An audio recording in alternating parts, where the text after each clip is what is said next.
Albert Einstein 1905 இல் விளக்கிய ஒளிமின் விளைவு ஃபோட்டோஎலெக்ட்ரிக் அஃபெக்ட் தான் இன்று நாம் பயன்படுத்தும் டிஜிட்டல் கேமராக்கள் உருவாவதற்கு மிக முக்கியமான அடிப்படை.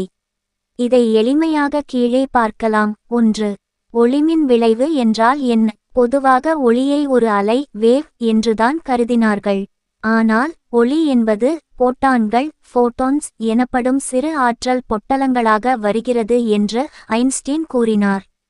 இந்த ஒளிக்கதிர்கள் போட்டான்கள் ஒரு உலோக பரப்பின் மீது மோதும்போது அங்கிருக்கும் எலக்ட்ரான்களை வெளியேற்றுகின்றன. இதையே ஒளிமின் விளைவு என்கிறோம். இதற்காகத்தான் ஐன்ஸ்டீனுக்கு நோபல் பரிசு வழங்கப்பட்டது. 2. டிஜிட்டல் கேமராவில் இது எப்படி வேலை செய்கிறது?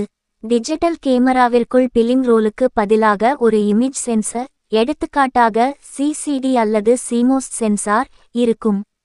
நட்சத்திரக்குறி ஒளி உள்வருதல். நீங்கள் ஒரு புகைப்படத்தை எடுக்கும்போது கேமராவின் லென்ஸ் வழியாக ஒளி உள்ளே பாய்கிறது.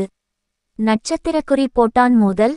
இந்த ஒளிக்கதிர்கள் போட்டான்கள் சென்சாரில் உள்ள மில்லியன் கணக்கான சிறிய பிக்சல்ஸ் மீது மோதுகின்றன.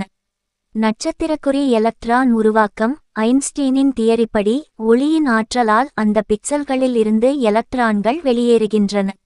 நட்சத்திரக்குறி மின்சாரம். டிஜிட்டல் தகவல்.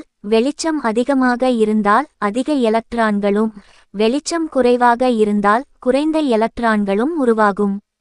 இந்த எலக்ட்ரான்களின் எண்ணிக்கையை கேமரா ஒரு மின் சிக்னலாக டிஜிட்டல் சிக்னல் மாற்றுகிறது.